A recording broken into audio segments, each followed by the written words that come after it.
Everyone is always looking for the perfect settings to get the most out of their game, especially when it comes to COD. Whether it be getting the max frames you can get with your graphic settings, or the most amount of aim assist if you're on controller. So today we're going to be doing an ultimate settings guide that will have everything you need to change within the game of Call of Duty with Modern Warfare 3 and Warzone, and then also all the settings that you need to change in Windows, including an easy way to overclock your controller with Windows 11, since the way that you used to do it on Windows 10 doesn't quite work the same. There's a couple things you need to change, and I'm going to show you guys that in this video. My name is Reflex, and welcome to Battle Royale Guides.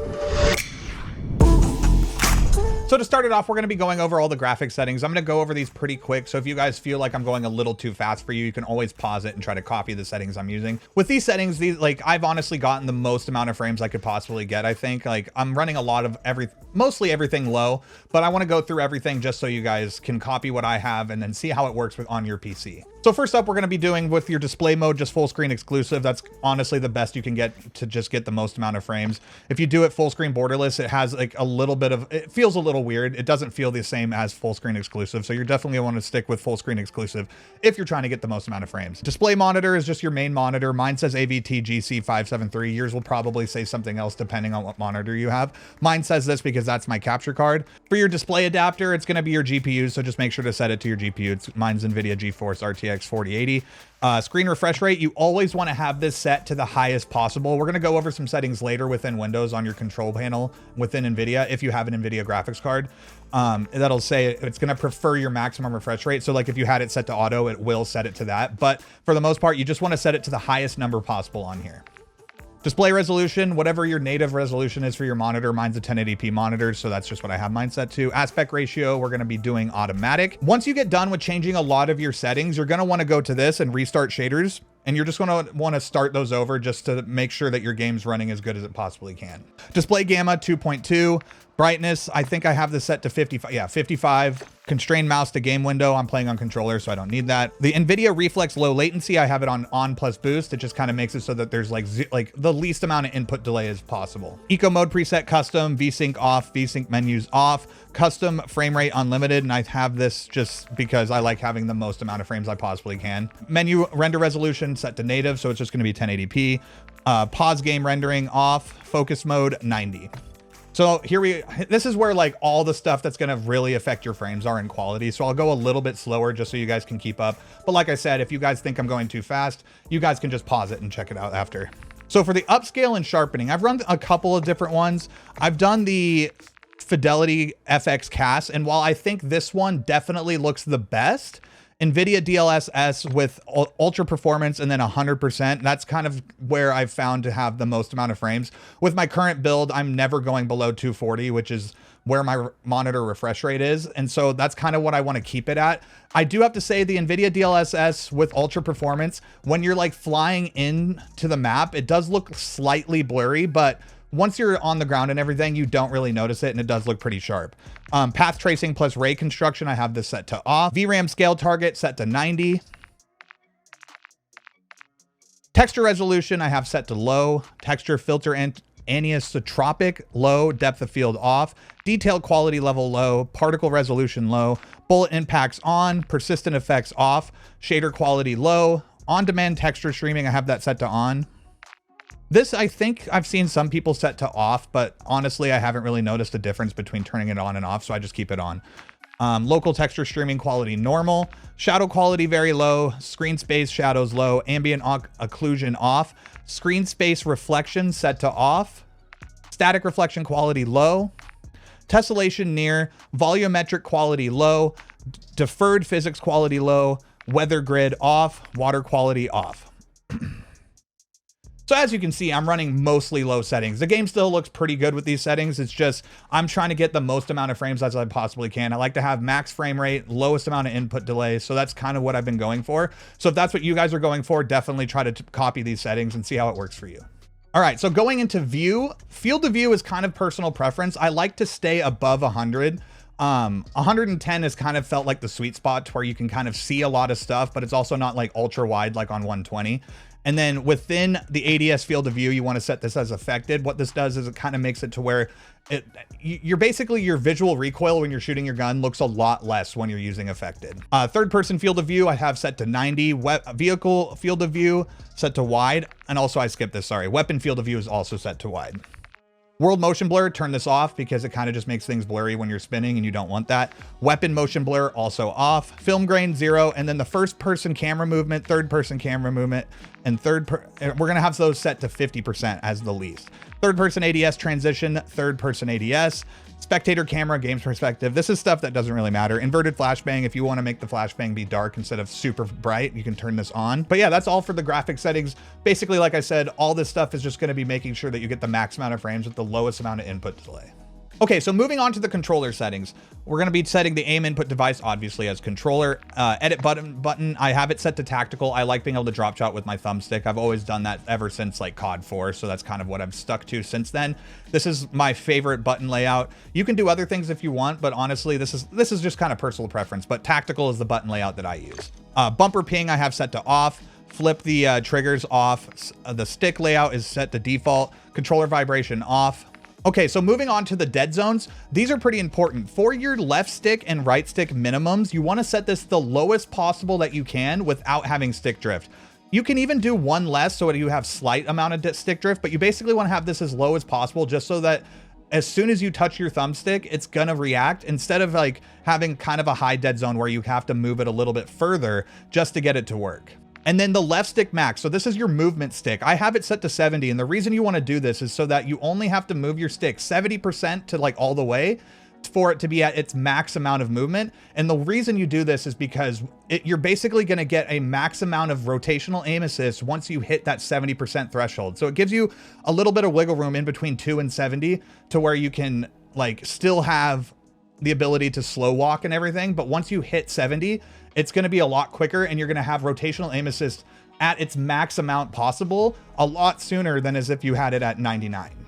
So for your right stick min, obviously we have it at 2 as well. And then the right stick max is 99. And the reason I have this at 99 is you're able to do a lot more micro adjustments and it's a lot easier to be precise with your aim. And then the left trigger and right trigger, I have the dead zone set to 13. And the reason I have them at 13, I think this might be the default value, but I have digital tap triggers. So I try to keep a little bit of a higher dead zone so that I'm not accidentally what me and my friends like to call a desk pop, where you just like barely tap your trigger and then you just shoot. You don't want to be doing that all the time, especially nowadays with how the meta has changed from Verdansk to now. A lot of people aren't really running suppressors. So if you're just desk popping all the time, you're popping up on the radar and people are going to know where you're at. So make sure you don't have your dead zones on your trigger set to too low. All right, so for aiming, this is going to be personal preference on some of them and I'll let you know what they are. So like for your sensitivity, you definitely want to have this set to what's most comfortable for you. I have mine at 6.6 with an ADS sensitivity multiplier set to 0.90. And then for this, it's just all default with the other sensitivity multipliers. And then vertical aim access, I have that set to default. Tactical stance sensitivity multiplier 1.0, also default. Aim response curve type, you want this to be set to dynamic. I know some people were running linear for a while, but dynamic has always been my favorite. And then also it's kind of just like the strongest aim assist that you can get. I have the other values set to just default here. ADS sensitivity transition timing, you want to have that set to instant. The custom sensitivity per zoom, I have that turned off because I just want to have as consistent amount of sensitivity as possible. I don't want like each zoom to be a different sensitivity. Target aim assist, obviously you want to have this on unless you're trying to prove something. You don't.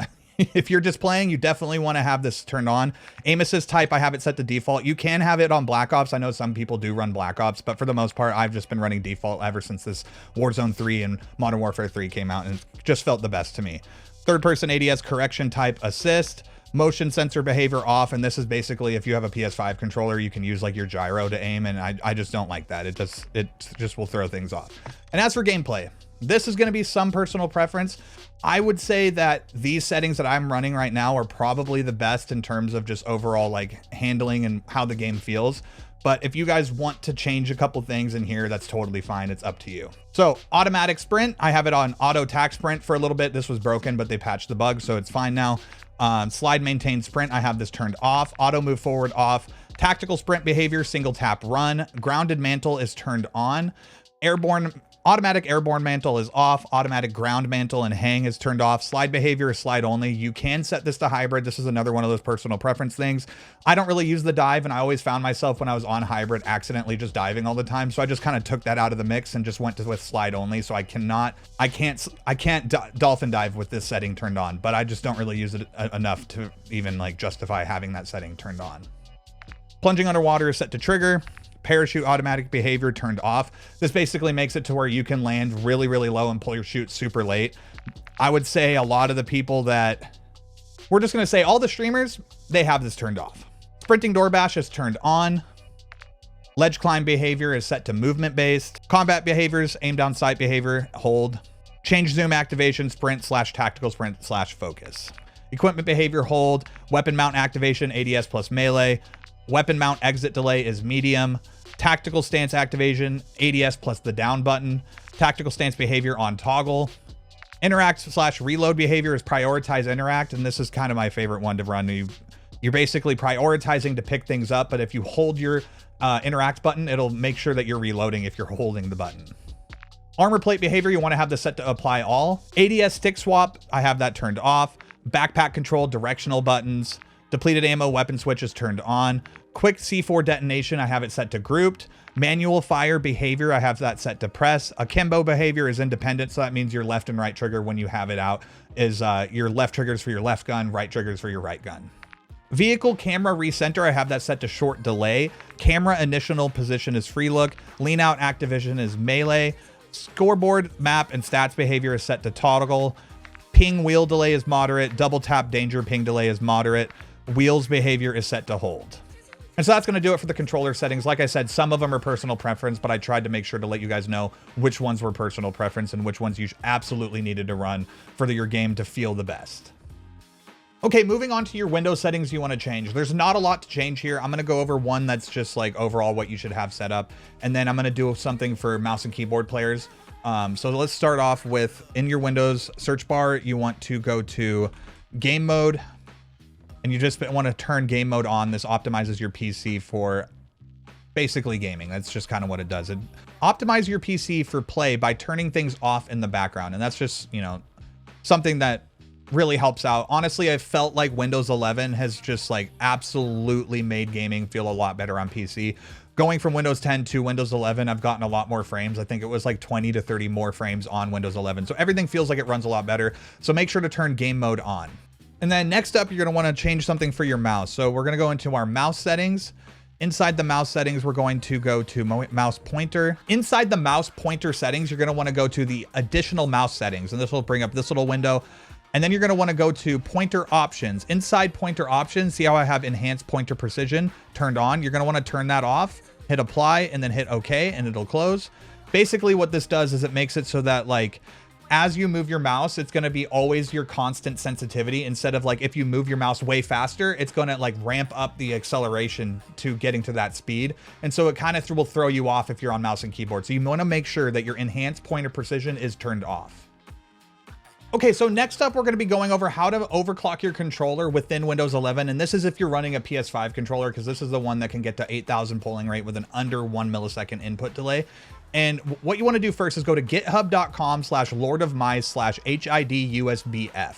And I'll put the link of this into the description below. But what you want to do is you want to download the HID-USBF.zip.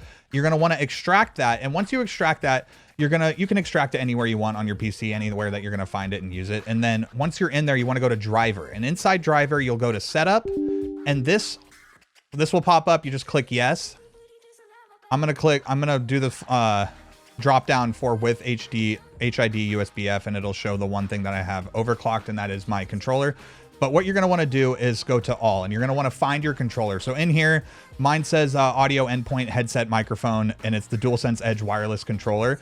And so the way that this works within Windows 11 is if you try to overclock your controller in Windows 11, it will just give you a problem. It'll highlight it red and say there was a problem with installing the service on this. And so what you're going to want to do, and there's two separate ways to do this. I'm going to do the one that worked for me, because the other one, it had me going to my like registry editor and then putting in a path there. And then when I did that and still tried to overclock it, even after restarting my PC, it did not work. So We're going to do the way that it worked absolutely perfect for me, and it's worked with everybody else. And some people will say this is a little sketchy, but it'll be fine as long as you're not going to like weird websites and downloading sketchy things. So anyways, we're going to do memory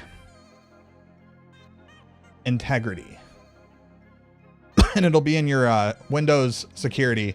So it's going to be memory integrity prevents attacks from inserting malicious code into high security processes. This is going to be defaulted on Windows 11, and I have it turned off.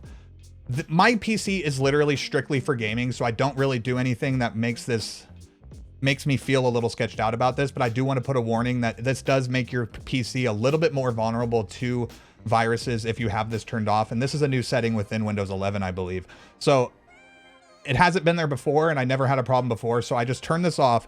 Once this was off, I restarted my PC, went back into HID USB, and then that's where I went to my controller, it was set to default, but I have it set to 8,000, and then you check the filter on device, and then you just do install service, and then you're going to want to unplug your controller, plug the controller back in, and then just see if it says 8001 with filter yes. And if you followed all these steps, it'll work perfectly, and your controller is now overclocked.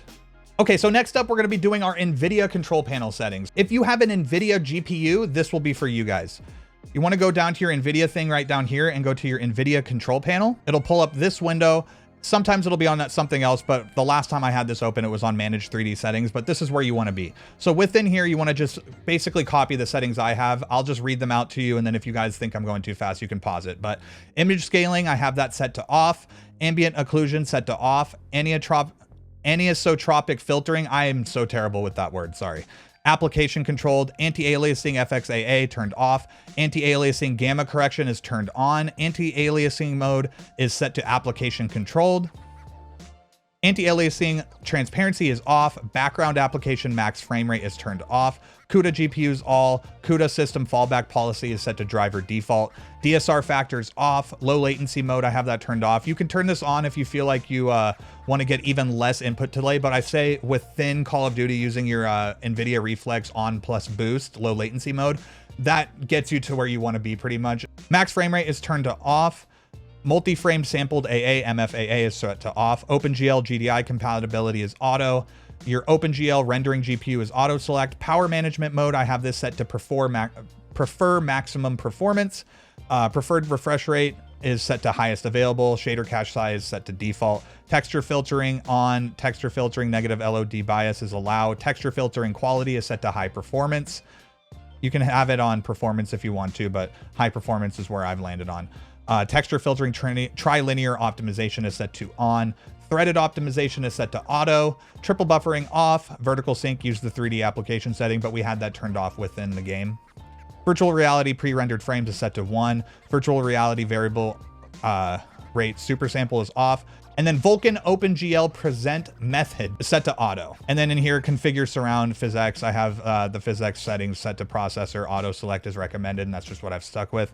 And then inside your change resolution. So if you just plugged in your monitor, usually it's going to go to your native, which is Ultra HD, HD, and SD.